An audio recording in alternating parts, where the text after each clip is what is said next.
Hello dears, তোমরা কেমন আছো? আশা করছি সকলেই খুব ভালো আছো। আর দেখো ওয়েদারটা দেখো, মেঘলা মেঘলা ওয়েদার। আর এই ওয়েদারে সকালবেলা থেকে কিন্তু বৃষ্টি পড়ছিল, তো সেই জন্য ভেবেছিলাম মাম্মামকে একদমই স্কুলে নিয়ে যাব না। তারপরে হচ্ছে ভাবতে ভাবতে ভাবলাম না, স্কুলে দিয়েই আসি। এখন যেহেতু বৃষ্টিটা কমেছে তো অনেকটা লেট হয়ে গেছে, মাম্মামকেও রেডি করে দিয়েছি। আর এদিকে এসে মামামের আর একটা জিনিস মনে পড়েছে যে আমাকে এই টিফিনটা দিতেই হবে। ওকে বিস্কুট দেওয়া হয়েছে, তারপরেও কিন্তু ওকে চকলেট ওকে দিতেই হবে। তো সেই জন্যই চকলেটটা দিয়ে দিলাম। সবসময় দিই না, তো মাঝে মাঝে ওর আবদারটা রাখাটাও উচিত। তো সেই জন্য কিন্তু এই চকলেটটা দিয়ে দিলাম। মানে এখানে এসে ভর্তি হচ্ছে, কারণ আমার টিফিন প্যাক করা হয়ে গেছে, দেওয়া হয়ে গেছে, তারপরে ওর মনে পড়েছে ওকে দিতে হবে। তো চলো মাম্মামকে স্কুলে দিয়ে আসি। ব্যাগ কই? ব্যাগ নিচে কেন? আর কি বলছো তুমি? আমি দাদানকে নিচে গিয়ে বললাম, নিচে কোনো যখন আসছিলাম তখন দাদানকে দেখেছ বাড়ি আসছে? হ্যাঁ মামা আসো, ড্রেসটা খুলবা। চকলেট পরে খাবে, আসো। এখন তো ভাত খাবে মাম্মা। চকলেট দিয়ে ক্লে বানানো যাবে। এদিকে আয়, এদিকে আয়। আচ্ছা শোনো, আজকে কি পড়ালো একটু বলো। আচ্ছা কে কে স্কুলে গেছিলে? তোমার ফ্রেন্ডসদের মধ্যে কে কে স্কুলে গেছিলে? পিঠা দইটা তুমি, তাই তো? আর সবাই গেছিল। আমার সেই বন্ধু ঋতিকা, তোর কতগুলো বান্ধবী? আজকে ধরলো পারা আমাকে ধরেছে ও কালান্ত ও ও ঠিক আছে। আমি হলো নৌকার লোক বলে দিয়েছিলাম। ওরা বলছিল আমাকে দুইবার না ধরেছিল? তিনবার না ধরেনি? না দুইবার না। ও ও মানে গৌরব গৌরব গৌরব রাম্মা পারিনি। তুমি তো পারো, তুমি বলো নি কেন? আচ্ছা ঠিক আছে, নাম পড়িয়েছো আমি পড়িয়েছি কিন্তু তুমি তো পারো নি। কয়দিন আগে পড়িয়েছি। আই পড়িয়েছি আইসক্রিম মানে আইস, চকলেট মানে আমার দইটা আছে, আইসক্রিম। বার্গার স্লাইম জাম জ্যাম। সকালবেলা স্কুল থেকে এসে কিন্তু মাম্মাম অনেকটাই খুনসুটি করে, আর এরকমভাবে কথাটা শোনে না। এসেই ওর কি আছে না আছে সেসব ওকে দেখতে হয়। আর একটা আবদার আমার কাছে অনেক দিন ধরে করছে যে মাম্মাম আমাকে তুমি আলুর পরোটা করে কেন খাওয়াও না। তো মাম্মাম আমার একদমই ঝাল খেতে পারে না, তো আমরাও খাবো, তো ওরটা আলাদা মাখানো হবে আলুটা, আর আমাদেরটা আলাদা। আর একটু অন্যরকমভাবেই আমি কিন্তু এই আলুর পরোটাটা করছি। তো কে কে এরকমভাবে করো সেটা আমাকে একটু কমেন্ট করে জানিও। তো প্রথমে তো আলুটা সিদ্ধ বসিয়ে দিলাম, আর হালকা করে কিন্তু মানে অল্প একটু লবণ দিয়ে দিয়েছিলাম আলুটার ভেতরে। আর তারপরে নিয়েছিলাম এখানে জিরে ধনে, আর নিয়েছিলাম মানে গোটা জিরে গোটা ধনে, আর এদিকে নিয়েছিলাম তেজপাতা আর শুকনো লঙ্কা। এটা কিন্তু হালকা মানে কড়াইয়ে নেড়ে তারপরে কিন্তু আমি বেটে নেব। আর এটা আমি যেহেতু মানে হচ্ছে শিলনোড়ায় বেটেছি, সেই জন্য আমি এতটা ভালো করেও বাটতে পারিনি।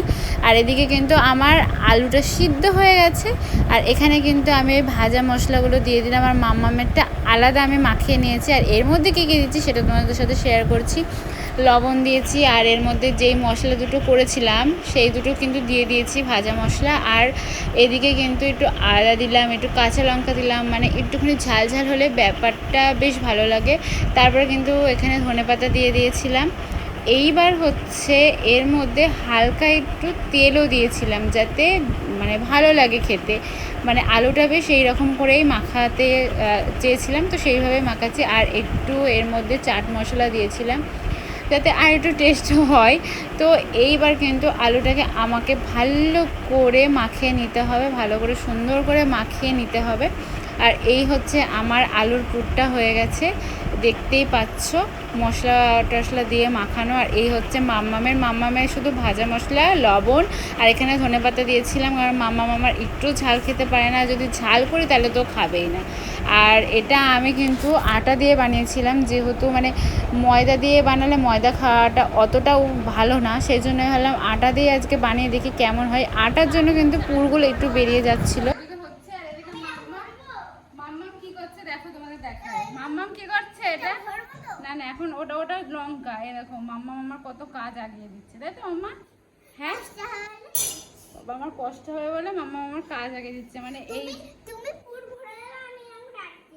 আচ্ছা আচ্ছা, ঠিক আছে ঠিক আছে ঠিক আছে। এই যে পরোটা এই যে ভাজা হচ্ছে, এর মধ্যে একটু তেল দিয়ে ভাজা হবে সুন্দর করে। মাম্মাম কিন্তু আমার অনেকটা হেল্প করে দিয়েছে, আর মাম্মামের পরোটাটা ভাজা হয়ে গেছে, আমি তোমাদের পরে দেখাচ্ছি। আর এটাও কিন্তু হালকা হালকা তেল দিয়ে আমি ভালো করে সেঁকে নেব পরোটাটা, কেননা মানে বেশি তেলে ভাজবো না, কেননা বেশি তেলে ভাজলে জিনিসটা একদমই খাওয়া যায় না বেশি, আর একটা খেলেই একটা মুখটা মেরে যায়। তো আমি এই রকম কিন্তু হালকা হালকা তেল দিয়েই ভেজেছি। আর হালকা তেল খাওয়া খুবই ভালো, মানে অতিরিক্ত আমাদের তেল খাওয়া হয়ে যায়, তেলটা খাওয়া একদমই উচিত না কারোর পক্ষেই, মানে সেটাও একদমই ভালো না। তো সেই জন্য কিন্তু আমি হালকা হালকা তেল দিয়ে ভেজে নিচ্ছি। আর এই যে আমার কিন্তু ভাজা মোটামুটি এই যে কমপ্লিট, এই যে এর মধ্যেও রেখে দিয়েছে, আর মাম্মামেরটাও রেখে দিয়েছে। আর মাম্মামের রিয়াকশান কেমন হয় সেটা তোমাদের সাথে শেয়ার করব। ফিরে এসেছে। ক্ষীণ দিতে পারে তবে ক্ষীণ নদীর তীর, নদীর তীর নাচছে খোকন। যা ভুলেছে স্বামীকে পড়া থেকে নিজেই ভুলে গেছে। নীল আকাশে সূর্যি মামা ঝলক দিয়েছে সবুজ মাঠে। আমি তো ওদিকে পরোটা করছিলাম, আর এদিকে মাম্মাম ঠাম্মিকে পড়াচ্ছিল। আর এই মাম্মামের পরোটা দুটো হালকা হালকা অল্প অল্প তেলে কিন্তু শেখা। এই এখন নিয়ে যাব মাম্মামের কাছে, তো মাম্মামের কেমন লাগছে সেটা তোমাদের সাথে আমি শেয়ার করব। তো চলো মাম্মামকে দিই, তারপরে তোমাদের সাথে শেয়ার করছি মাম্মাম খেয়ে কি বলে। আনলিমিটেড পরোটা, আচ্ছা পরোটাটা, হ্যাঁ এর মধ্যে তো পুর দেওয়া আছে বাবা। আচ্ছা পরোটাটা খেয়ে বলো তো কেমন লাগছে তোমার।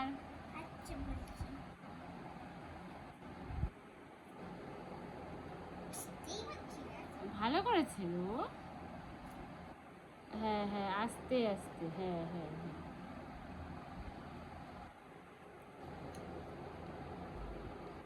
ভালো লাগছে, তুমি কিছু বলো। দারুণ, কেমন লাগছে একটু জোরে বলো। আচ্ছা এবার থেকে করে দিলে খাবে তো? পচা, আচ্ছা খেয়ে নাও।